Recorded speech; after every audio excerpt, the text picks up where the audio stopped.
to Inner Peace Better Health with Saima, a space where softness meets strength and healing gets real. Tonight we are joined by Natalie Bedard, lovingly known as NatNat, the founder of Thrift Oneself and a powerful voice in trauma-informed energy healing. Through raw honesty, nervous system work, and emotional alchemy, NatNat helps people shift from chronic anxiety into empowered living. Her story of surviving illness and single parenthood folds a mission of deep compassion. And tonight, she's here to share how healing can be both fierce and tender. So, Nat, your journey has been anything but easy. So, how did your own healing path begin, and what does raw healing mean to you now? I want to first thank you for having me here and, creating such a great space for listeners to dive more into themselves and create some tools. Healing began physically for me about 11 years ago because I had lesions in my brainstem and in my cerebellum. So, in that process, was able to get a really deep dive into the nervous system. My body was in crisis, and I was told I was only going to have 6 months to live. So, in that, it allowed me to go through the BS, which is the belief systems of, what death is, what life is, all these different narratives that nervous system creates as a sense of safety, but really a lot of it creates an imprisonment. And so in that, being in the hospital for almost 40 days, they couldn't find a diagnosis. Therefore, I was discharged, and without a diagnosis, you don't have a plan. So because I didn't have a plan, that forced me to go inwardly. And thankfully, I found meditation a year after that, which then unlocked so much within my body and in my nervous system. And somatically, I could release a lot of emotional charges and disarm the defense mechanisms of the nervous system to really start doing that raw healing, to feel authentic emotions, to have radical honesty with myself, to be able to see even the parts where it was pretty ugly, to see how I allowed people to treat me in a certain way, how I treated myself, how I showed up in certain ways, yet also be proud of the resilience and the choice of seeing optimism in the world despite all of the darkness and the violence that I experienced in my life. So that's where, the raw healing started to formulate that rather than doing this performative and, mindset, it was really come back into the body and allow the body's wisdom to be released and better understand that nervous system so you can understand your humanity, not just in a spiritual aspect of you're this energy that's everlasting. You're here to enjoy a human experience. So, what are the things that block you from having that heart open and being in the space of presence and bliss and peace? How can you always stay in your worth rather than always grasping on the external to feel that safety?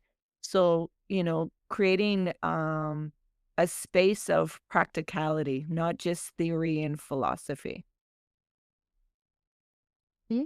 That shift, from resistance to radical honesty is often where real peace begins, right? Very much so. Mm.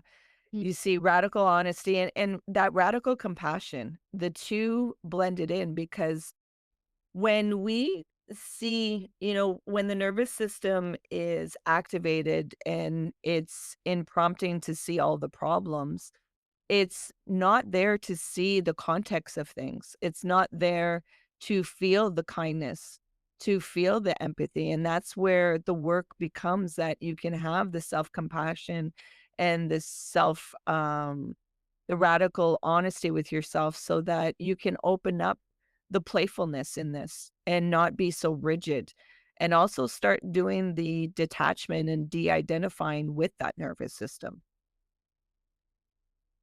Hmm? Now, you speak about transforming anxiety into empowerment. So, how can our nervous systems become the foundation of emotional strength? It's being able to face, you know, in our society, there's a lot of saying about love versus fear and love over fear, where in reality, it's how can we allow the fear to melt into the love? Because fear is part of the nervous system, and there is such thing as healthy fear. You need a healthy nervous system to be able to navigate this world. So how is it that you can find out, well, if I anxiety is being activated in my body, what is the message and the signaling that's creating this? And many people haven't even been able to hold a space or have a space held for them to acknowledge the fear that they're feeling, the expectations that they've placed on themselves to have safety, the controlling of other people's emotional thermostats, that when somebody is, in a space of feeling angry or disappointed, how that agitates a person. So being able to go within and being honest with yourself and asking the intelligence of your body, what is the anxiety trying to tell me? What is it signaling? And not just intellectually going about it, it's actually dropping into the body so that you can meet those fragmented parts that are riddling with a lot of fear. Mm-hmm. So, can you share a small but powerful practice to start that regulation process today? Yes, if you be willing, would you join me in a mindful moment? For sure. And for the listeners, many of you listen to a podcast while driving. So, safety first, please don't close your eyes, yet you're able to follow the other practices. So, if you can get comfortable in your seating, and Mm-hmm. if it's safe to do so, you're going to gently close your eyes. Mm-hmm. And you're going to begin breathing in and out through your nose, bringing your awareness to watching your breath go in and out. You're not going to try and control your breath. You're just going to allow it have its natural rhythm, allowing it to guide you into your body. Mm-hmm. Now there may be some sensations or feelings coming up. That's okay. Let them come up. You're safe to feel. You're safe to let go. Surrender the need to control. Release the need to resist and just be. Be with your breath. Drop deeper into your body. Now, there may be some thoughts or to do lists that have popped up in your mind, and that's okay. Mm-hmm. Gently bring your awareness back to your breath, creating space between the awareness and the thoughts and dropping deeper into your body, being in the space of presence, being in the space of being. Again, more thoughts may have popped up. Gently bring bring your awareness back to your breath, beginning again, creating even more space between the awareness and the thoughts, and completely falling into the body, being in the space of presence, of being.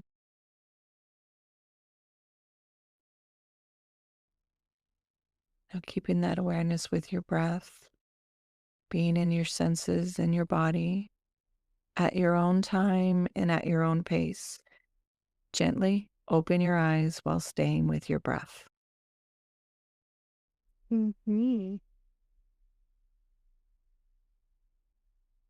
So, this is a practice that we can do to check in with ourselves several times a day, especially when we know that we've been triggered or there's been emotions that have been felt in the body, that you can take a moment to interrupt and to Mm-hmm. check in and see where your mental state is.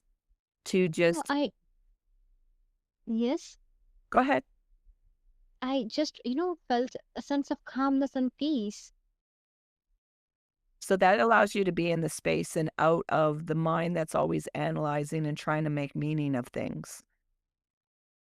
Mm-hmm. That was indeed really peaceful.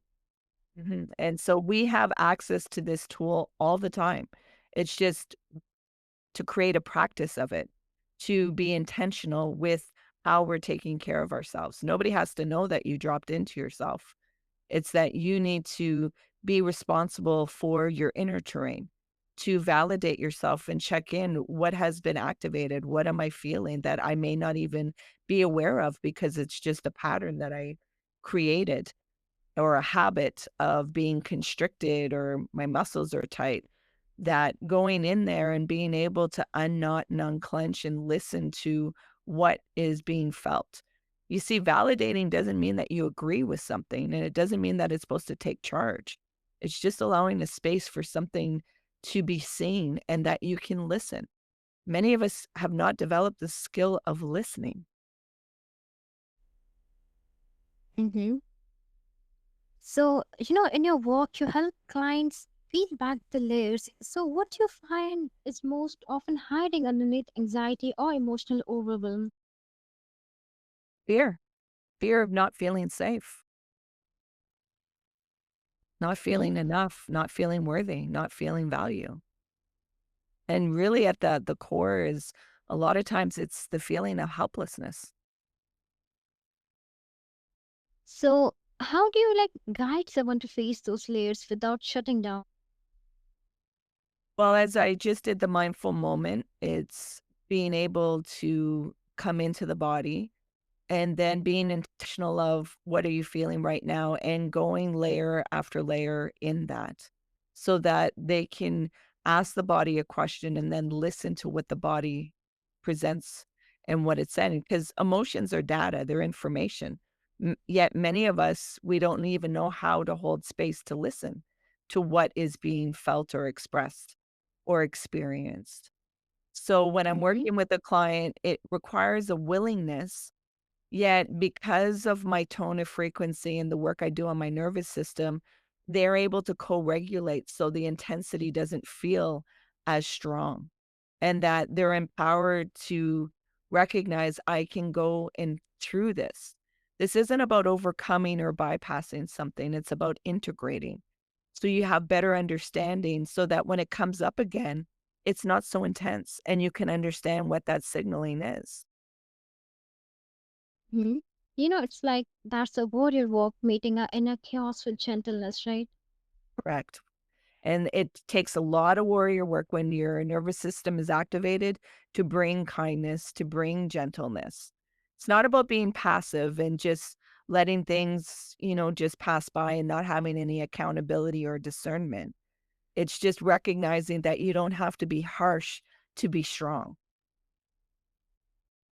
Absolutely. So now your story includes single parenthood and surviving serious illness. So how did you keep showing up for your own healing while carrying so much on your shoulders?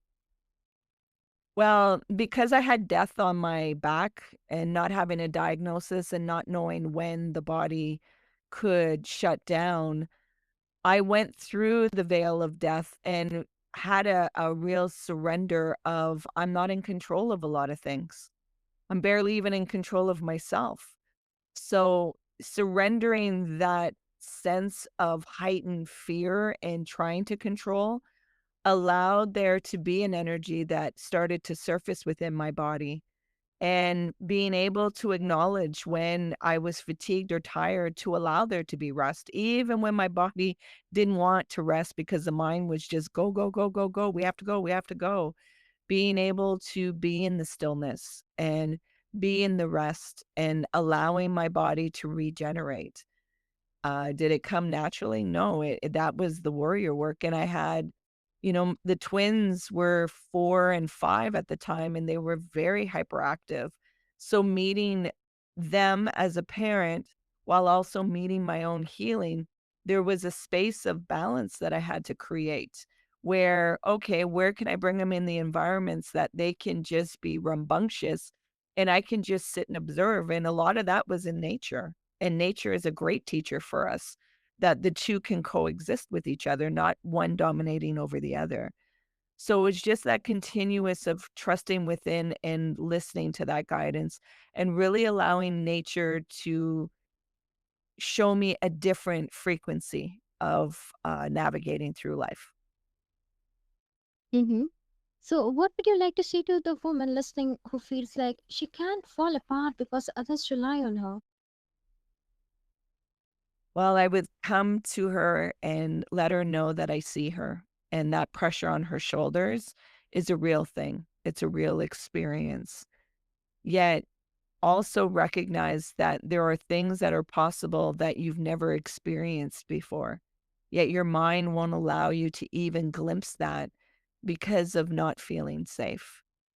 And to release that performative aspect of roles and nurturing requires you to start feeling your emotions, your raw emotions, and being the witnesser of yourself and listening to yourself. Because some of that overdoing, high achieving, high functioning is just a survival trait of wanting to find safety. It's like sometimes strength looks like giving yourself 5 minutes to just breathe, sigh, or feel, right? Correct. And it can feel very viscerally uncomfortable to allow those spaces when we've been criticized, judged, or told that that is not what strength is. Yet you are correct that that is where the strength is. Exactly. So, you believe everyone deserves to feel safe, loved, and appreciated by themselves, which obviously should be. So, what's one ritual that helps someone start coming home to that truth?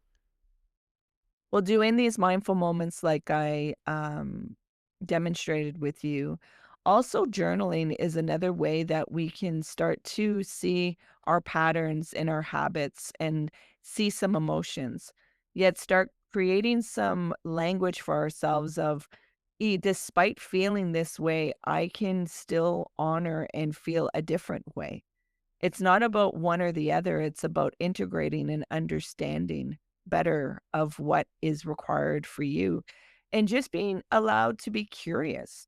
If you react in a certain way, allow curiosity to be like, That's interesting. Why did that happen? Why did I react in this way? What's beneath?" Not just, say, for example, parents and their children yelling and you go barking at them to stop yelling. It's like pausing for a minute. Why can I not listen to them yell? What is it that makes me so uncomfortable? And allowing that curiosity to open up more of a space of seeing where is it that my body, my nervous system requires safety. And that's the path within.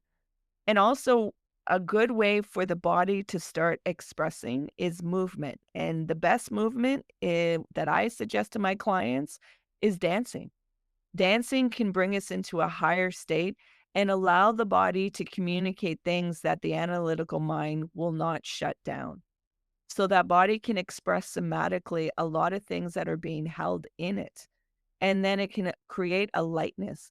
I think many listeners can relate to why they, at night or on weekends, they go to find somewhere to go dance and, you know, um, be with other people because it brings them into a higher state and openness.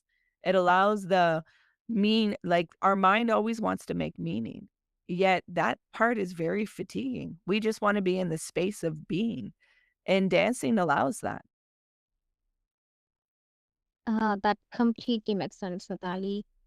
So, how can someone begin rebuilding trust with their own body and mind after trauma? It's with the kindness, it's with the listening, it's with the understanding. You know, Whenever you're activated, placing your hand on your heart, allowing your body to recognize that you're with it, that you acknowledge it, that you can start to integrate, holding space for yourself of not, oh, I shouldn't be feeling this way. Rather, what are you trying to tell me?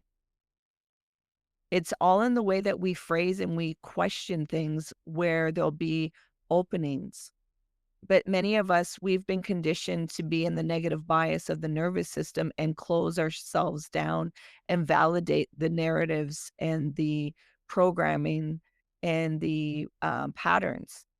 However, when we can ask ourselves some open ended questions that allow a space for listening, that's where we start to become trusting of ourselves and loving of ourselves. And that's where the discernment can start developing. Mm-hmm. It's like healing starts when we stop outsourcing love and start becoming a soft space for ourselves, right? You said that so beautifully. Thank you, NatNat, for reminding us that healing isn't always polished, it's real, raw, and radiant. And for all our listeners, if you have been working through anxiety, tonight's episode is your invitation to pause, breathe, and start lifting yourself. Tune into NatNat's podcast and remember, even small steps are secret on the healing path. Until next time, be gentle, be honest, and let your peace grow from within.